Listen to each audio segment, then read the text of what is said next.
मुण्डमण्डलाकारं व्याप्तं येन चराचरं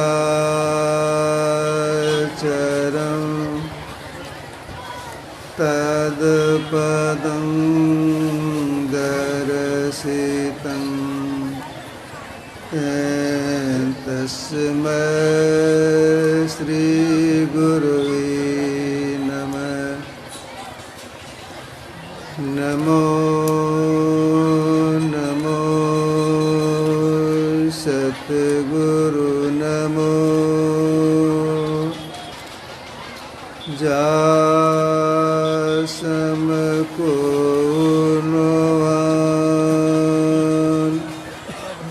परम पुरुष होते अधिक गावै संत सुजान। धन्य धन्य सतगुरु सुखदा महिमा कही न जाए। जो कछु कहा तुमरी कृपा होते कछु न वसा।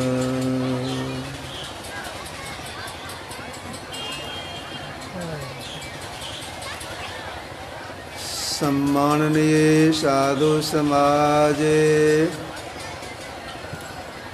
धर्म प्रेमी सज्जनों, माताओं एवं बहनों, अभी हम लोग ग्रंथ पाठ में सुन रहे थे। नरतन सम नहीं कब निहु दीही, जीव चराचर जांचत जीही। मनुष्य शरीर के समान और कोई दूसरा शरीर नहीं है। इसकी चाहना चलने वाला प्राणी और नहीं चलने वाला प्राणी सब के सब करती हैं।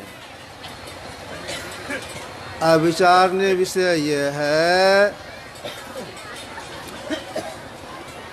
कि चलने वाला प्राणी, माइक क्या होगा, आवाज़ दीजिए, आवाज़ बढ़ाइए थोड़ा सा।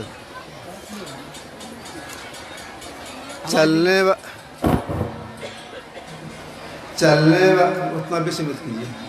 चलने वाला प्राणी और नहीं चलने वाला प्राणी इसकी चाहना क्यों करती है?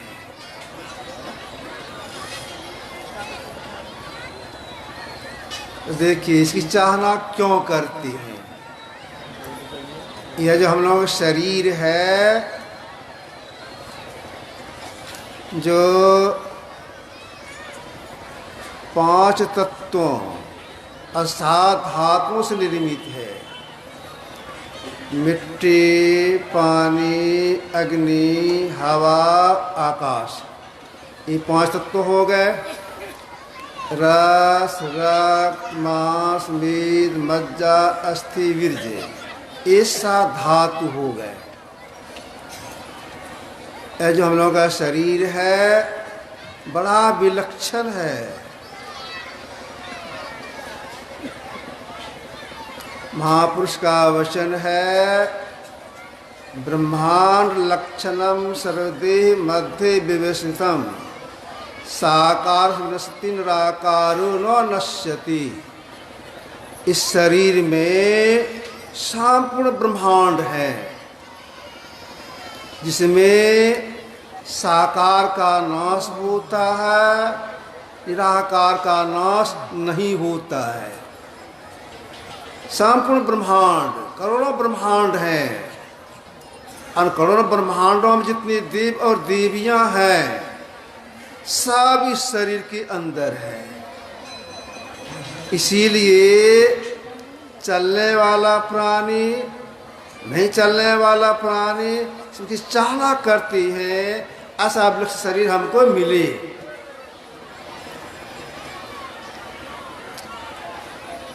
ये जो हम लोगों की दो आंखें हैं, जिसे धार निकल रही है, भाषा कम कर दीजिए थोड़ा सा, असमान रेखा में निकल रही है।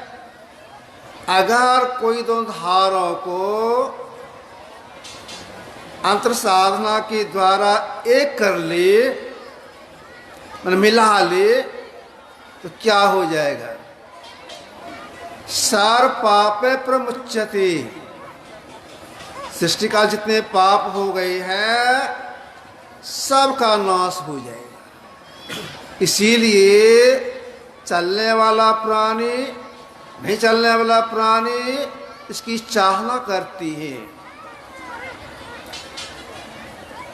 हिंदू हो, मुस्लिम हो, ईसाई हो, जैन हो, भारत के रहने वाले हो या पश्चात देश के रहने वाले हो, कोई भी हो, आंख बंद करती है घोर अंधकार। ये अंधकार जो है नरक में जाने की सीढ़ी है। क्यों? इस नगरी में तिमिर समाना भूल भरम हर बार। एक सीढ़ी यह हो गए, अंधकार के बाद में सबके अंदर में प्रकाश है। अगर प्रकाश नहीं रहता तो हम लोग आँख में ज्योति नहीं रहती, देह में गर्मी नहीं रहती। तो सबके अंदर में प्रकाश है। यह प्रकाश है स्वर्ग में जाने की सीढ़ी। सबके शरीर के अंदर में शब्द है, वह शब्द है मोक्ष में जाने की सीढ़ी। इन तीन सीढ़ियों में एक सीढ़ी को सब लोग देखते हैं, स्त्री हो, पुरुष हो, नपुंसक हो, हिंदू हो, मुस्लिम हो, ईसाई हो, जैन हो, कोई भी है, एक सीढ़ी सब लोग देखते हैं। ऐसा विलक्षण शरीर है। इसीलिए चलने वाला प्राणी और नहीं चलने वाला प्राणी इसकी चाहना करती है। जो हम लोगों का माथा है, इसके लिए संबंध में कहा गया वाला प्राणी इसकी चाहना करती है। इतना विलक्षण शरीर परमात्मा की असीम दया से हम जीवों को मिल गया है। क्यों मिला है? इसलिए मिला है दुखों को भोग रहे हैं, इसे सदा के लिए मुक्त हो जाए, दुखों से छूट जाए। इसीलिए इतना विलक्षण शरीर हम जीव को परमात्मा ने दया करके दी है। ऐसे को पा करके अगर यह काम नहीं करते हैं, से मुक्त हो जाए, यह काम नहीं करते हैं और संसार के प्रपंच में लगे हुए हैं, संसार के विषयों भोगने में लगे हैं, तो इनके लिए जो ऐसा जो इसमें लगे हुए हैं उनके लिए महापुरुषों ने कुछ कठोर शब्दों का प्रयोग कर दिया है। क्या कठोर शब्दों का प्रयोग किया है? तो अभी हम लोगों ने पाठ में सुना, उत्तम श्री मिला हुआ है, ईश्वर भक्ति नहीं करती है, विषय भोगों भोगने में इसको खपा रही है, ऐसे के लिए कहा गया ये मंद मंद तर हैं, मतलब ये महामूढ़ हैं। क्यों कहा महामूढ़? के हाथ में अनायास पारसमणि मिल जाए। पारसमणि का गुण है, अगर लोहा में सटा दिया जाए लोहा सोना हो जाएगा, सम्राट बन सकता है। लेकिन वह व्यक्ति करे क्या? उस पारसमणि को वहां फेंक दे जहां से कोई निकाल भी नहीं सके, और अपने हाथ में कांच का टुकड़ा ले ले, जो मुट्ठी बंधने पर गड़ता है, खून भी निकलता है। ऐसे आदमी को प्राय सभी लोग कहेंगे यह मूढ़ है, पागल है, बेवकूफ है। इतना लिखा है, पांच परस रस शब्द गंध और रूप इनकर कहा न कीजिए, बहुरी पराभव को। कार्य पंच विषयों का सेवन करते रहेंगे, इसको भोग करते रहेंगे, आवागुण चक्र में पड़े रहेंगे, दुखों को भोगते रहेंगे। तब करना क्या चाहिए? पंच विषय का त्याग करना चाहिए, जो निश्चित परमात्मा साक्षात उनका साक्षात्कार करना चाहिए। इसलिए यह शरीर मिला हुआ है। जितने बड़े बड़े महापुरुष हो गए, कीजिए, परम साक्षात्कार कीजिए। अब सोचने विषय यह हो जाता है, ये जो 5 विषय हैं, इसका त्याग कैसे? तो बाहर में कहीं भी जाएंगे, शरीर लोग साथ में रहेंगे, ये 5 विषय नहीं छूटेगा। इसके लिए महापुरुषों ने कहा, बाहर में नहीं, अपने अंदर में चलिए। अपने अंदर चलने से इंद्रियां छूटती है, तो विषय भी छूट जाता है। अपने अंदर में चलिए। चलने से ऊपर चलने के लिए क्या करना पड़ेगा भाई? ऊपर चलने के लिए अपना सिमटाव करना होगा। ठीक है, बंद कीजिए इसको। अपना सिमटाव करना होगा। सिमटाव उर्धगति होती है, आनंद का भिन्न होता है, इंद्रियां छूटती है। पहले क्या करना चाहिए? तो सबसे पहले एकांत स्थान में बैठना चाहिए। साधु करके एकांत में बैठना चाहिए। अगर विषय का त्याग करना है, निर्विषय परमात्मा साक्षात्कार करना है, एकांत स्थान में बैठना चाहिए। समतल भी हो और बैठने कला से बैठना चाहिए। बैठने कला क्या है? भगवान कृष्ण अर्जुन से कहा था, समंकाय, बिल्कुल सीधा। गुरुदेव इसी को सरल भाषा में बोले, धरगर मस्तक सीध साधे आसन सीना, सीधा बैठना चाहिए। सीधा बैठना चाहिए, जब ध्यान करने में सहायक भी हो जाता है। सीधा बैठना चाहिए, हिलडोल नहीं करना चाहिए। यह होगा बैठने की कला। किस मुंह से बैठना चाहिए? पूरा मुंह से या उत्तर मुंह से चाहिए? तो परमात्मा जपने के बहुत से नाम हैं, उन नाम में से एक नाम का जप पहले करना चाहिए।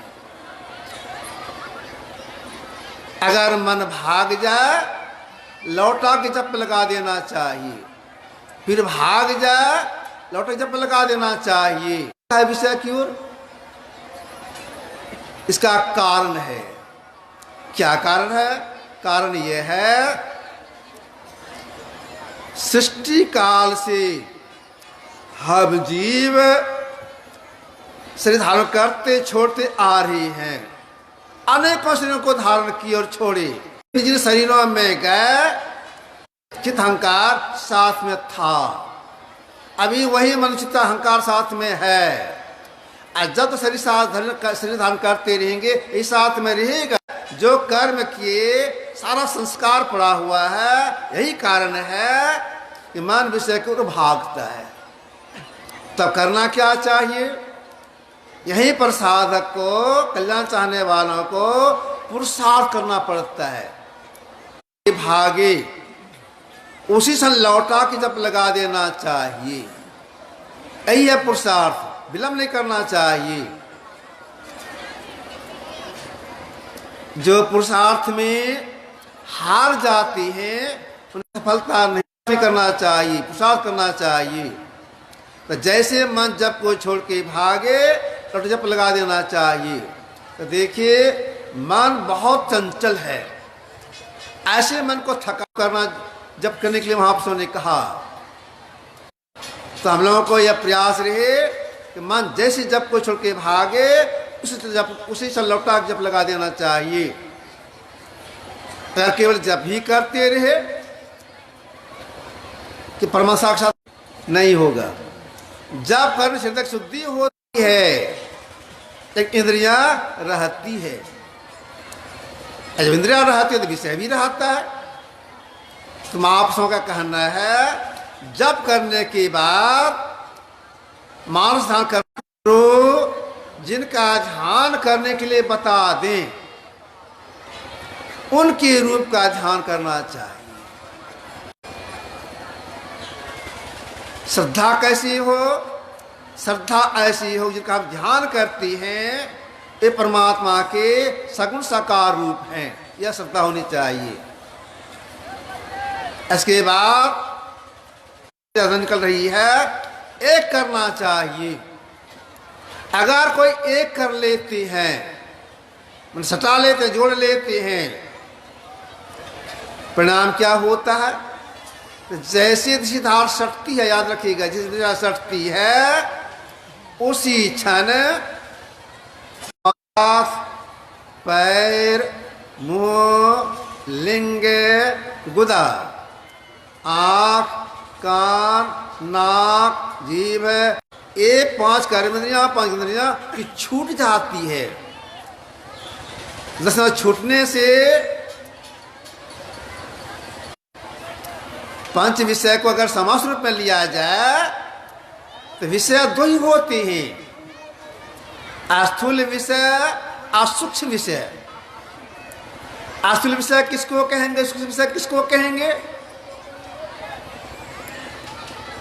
5 कर्मेंद्रियां, 5 ज्ञानेंद्रियां, 4 करके आप हम जो कुछ देखते हैं, छूते हैं, चखते हैं या सुनते हैं, सब हो गए स्थूल विषय। दिशाधार सट गई, 5 कर्मेंद्रियां, 5 छूट गए, भीतर की चादर रह गई। उससे जो देखा उसके साथ में जो देखा सुनाया जाता है। तो क्या देखने सुनने को मिलता है भीतर में? फिर से ब्रह्मांड चले गए तो क्या देखने सुनने को मिलता है? जिनकी दिशा सट जाती है, 4 इंद्र संग्रह करके या बिंदु देखने में आता है, ये भी सूक्ष्म विषय हो गए। और क्या देखने को मिलता है भीतर में? भीतर में ब्रह्म प्रकाश को देखते हैं, ब्रह्म प्रकाश देखते हैं। तो भीतर रहकर जो ब्रह्म प्रकाश देखने में आता है, चाहे संग्रह कर देखने में आता है, इसको भी सूक्ष्म विषय ही। अपने अंदर में अनहद नाद को सुनते हैं, किसके संग में रह करके? मन रह करके अनहद नाद को सुनते हैं, यह भी सूक्ष्म विषय ही है।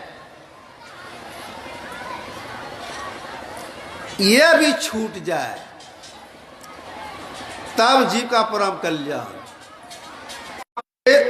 भीतर की 4 इंद्रियां हैं, इससे अलग होने के लिए महापुरुषों ने कहा। अब इससे अलग होने के लिए, इससे अलग होने के लिए अब चौथी क्रिया करने के लिए, चौथी क्रिया करनी होगी। चौथी क्रिया कौन सी है? उसी क्रिया को महापुरुषों ने कहा नादानुसंधान, मतलब नाद की खोज। नाद मतलब शब्द, शब्द की खोज। किस शब्द की खोज करने के लिए कहा? तो सत्यनाम, ये सत्यनाम के आधार पर स्थिर है संसार, इस शब्द की खोज। इस शब्द की खोज करने के लिए क्या करना होगा? अगर कोई बद्री नारायण जाए, हरिद्वार से किस जाए, सबकी खोज हो जाएगी? नहीं, किन्हीं महापुरुष के शरण जाना पड़ेगा, उसे जुक्ति सीखनी पड़ेगी। अभी जो करने के लिए बताएंगे उसको करना होगा। दर में अनंतनाद होता है, सुनते कौन है? एक करते हुए सुनते हैं, और उसी में से उस शब्द की खोज करनी पड़ती है। कैसे खोज करनी पड़ती है? युक्ति गुरु बता देते हैं, महापुरुष गुरु युक्ति बता देते हैं, करने से उस शब्द की पकड़ होती है। लेकिन इस क्रिया करने में, अंतिम क्रिया है, इसकी क्रिया करने में समय लगाना होता है। जब तक समय नहीं लगाएंगे सब साधना में सफलता नहीं मिलेगी। एक नाम का जप करना है, समय लग जाता है, एक समय लगता है, अंत में है सब साधना, बहुत समय लगता है। अगर कोई यह कहे हम बहुत देर तक नहीं बैठ सकते हैं, तो देखिए नहीं बैठ सकते, नहीं मिलेगी। बैठने के लिए अभ्यास करना होगा। जितने बड़े बड़े महापुरुष को सबका अभ्यास करना पड़ा है, तभी महान तक प्राप्त किए हैं। एक मतलब सुना दूंगा आप लोगों को। पांचों भाई युधिष्ठिर, भीम, अर्जुन, नकुल, सहदेव, ये रात्रि भोजन कर रही थी, रात में भोजन कर रही थी। उस समय बिजली की व्यवस्था नहीं थी, जनरेटर शायद नहीं होगा, दीपक के प्रकाश में भोजन कर रही थी। पांचों भाई पांडव दीपक के प्रकाश में बैठ कर भोजन कर रहे थे। हवा का झोंका लगा, दीपक बुझ गई।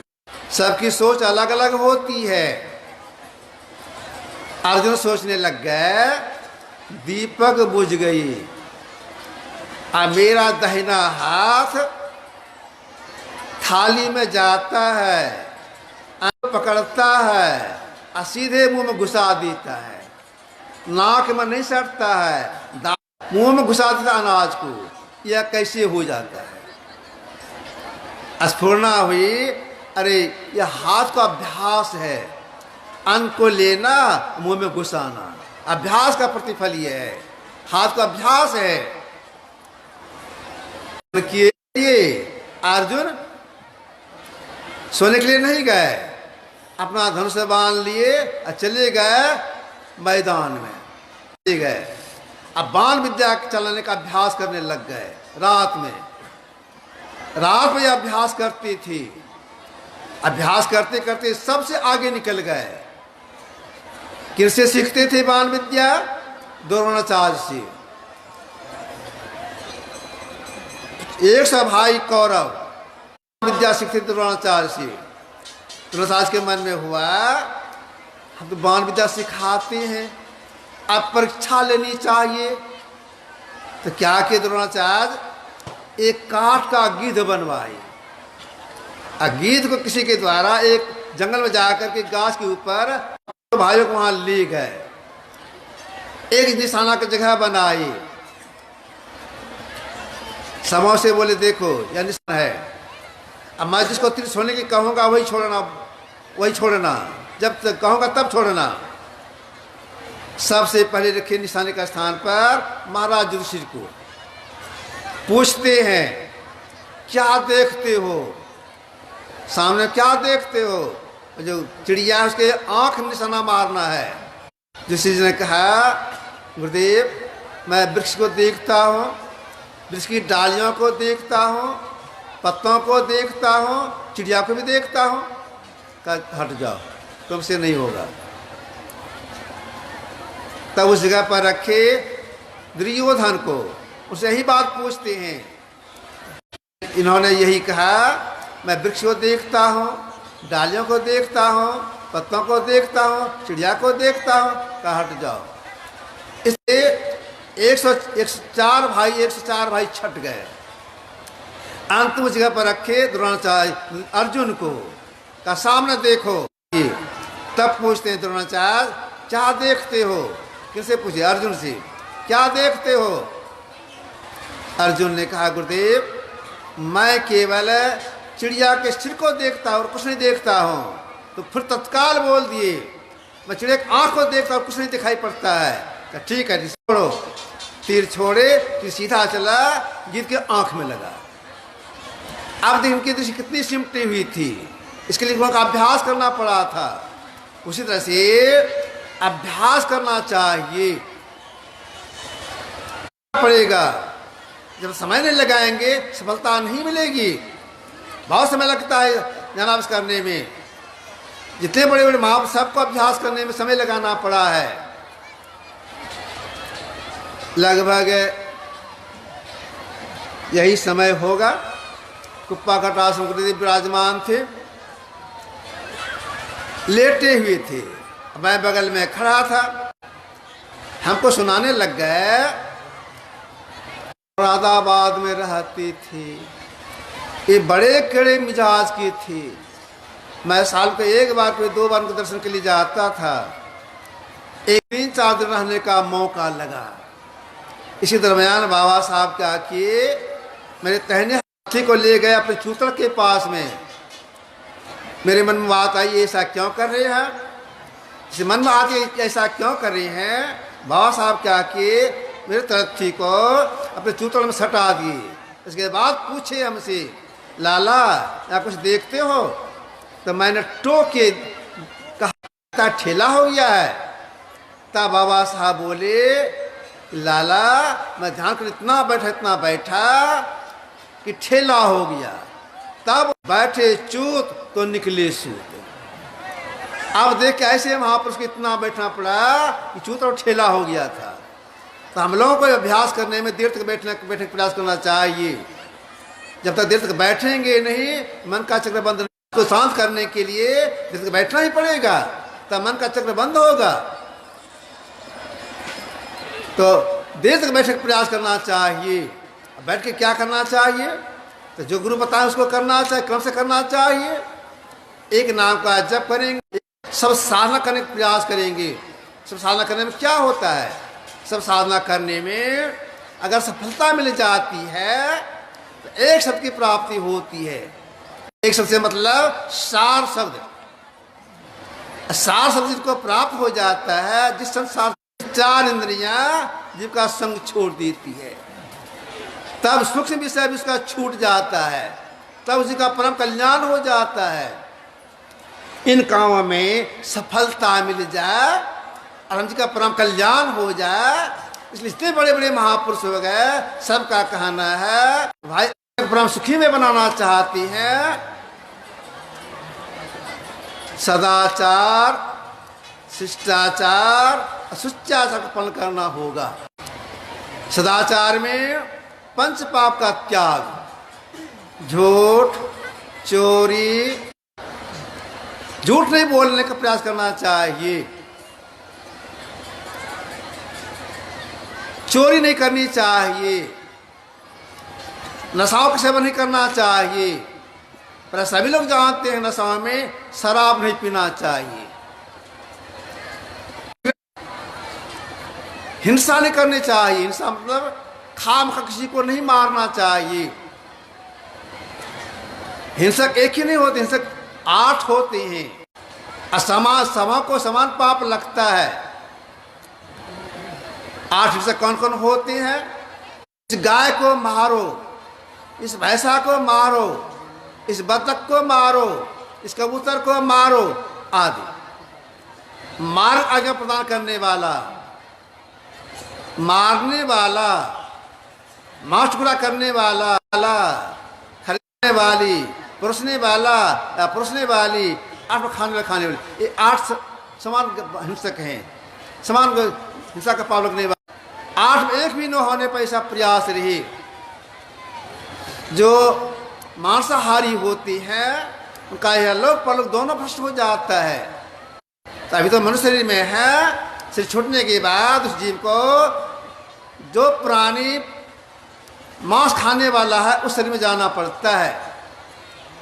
कितना कष्ट में, कितने कष्ट में चले गए।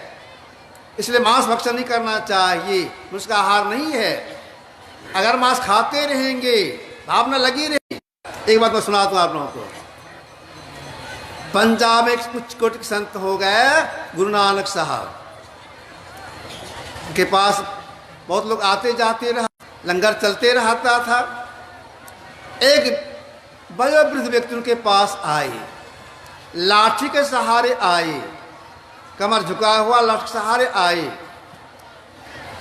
किस तरह प्रणाम किए नानक साहब को और हाथ जोड़ते बोले, महाराज जी परिवार में बड़ा कष्ट होता है, पता हो नहीं मानती है, खाना नहीं देती है, बेटा भी नहीं मानता है, दुर्दुराता है। 2-4 दिन के बाद ही उनका शरीर छूट गया। उनके परिवार के लोग कोई नहीं आए। नानक साहब शिष्यों ने दाह संस्कार कर दिया, काम समाप्त हो गया। 2-4 वर्ष के बाद नानक साहब शिष्यों के बीच बैठे हुए थे। एक शिष्य ने निवेदन किया, थे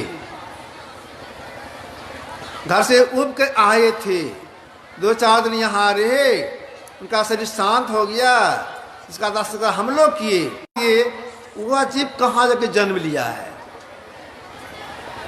जीव तो जलता नहीं है, और जीव कहाँ से जन्म लिया है? नानक साहब ने कहा, तुम लोग सुनना चाहते हो कि जीव कहाँ से जन्म लिया, कि देखना चाहते हो? सो बोलो। कहा जगह दिखा दिया तो बड़ी कृपा हो जाएगी। कहा ठीक, जगह देखना चाहते हो, चलो मेरे साथ, वह जीव कहाँ से जन्म लिया है हम दिखाएंगे। नानक साहब यह कहा चले चले, जंगल है। तो नानक साहब खड़े हो गए। तब शिष्यों से पूछा नानक साहब ने, सामने कुछ देखते हो? कहा हाँ गुरुदेव, दिखाई तो पड़ता है। क्या देखते हो? कहा एक मांद है। और क्या देखते हो? तो मांद के ऊपर 2-3 शावक है। और क्या देखते हो? अमुक अमुक रंग का है। और क्या देखते हो? गौर से देखो। और क्या देखते हो? का सब बंद है। जो मांस प्राणी होता है उसकी आंख बंद रहती है 6-7 दिन तक, और जो नहीं है उसका आंख खुला रहता है जमकाल से। का सबकी आंख बंद है। ठीक है, यह मांसाहारी इसलिए सबकी आंख बंद है। अब देखो, वह जो अमुक रंग का है, उस बूढ़ा वाला जीवात्मा उसी शरीर में गया है। क्या क्यों गुरुदेव? का इसलिए वह अपने हाथ नहीं मिलता था तो बेटी के यहाँ चला जाता था, और बेटी से कहा था आपको मांस खिलाओ, तो बेटी कहीं से व्यवसाय करके मांस खिला देती थी। तो अंतिम समय उसका आया तो उसके मन में भीतर भावना हुई कि मांस भावना में शरीर छोड़ा है, चला क्या मांस खाने जोनी में। अब देखिए भावना कहाँ से कहाँ ले जाता है, चला गया मांसाहारी जोनी में। तो भावना कैसे होगी? इसके लिए क्या करना पड़ेगा? इसी के लिए महापुरुष ईश्वर भक्ति करनी होगी।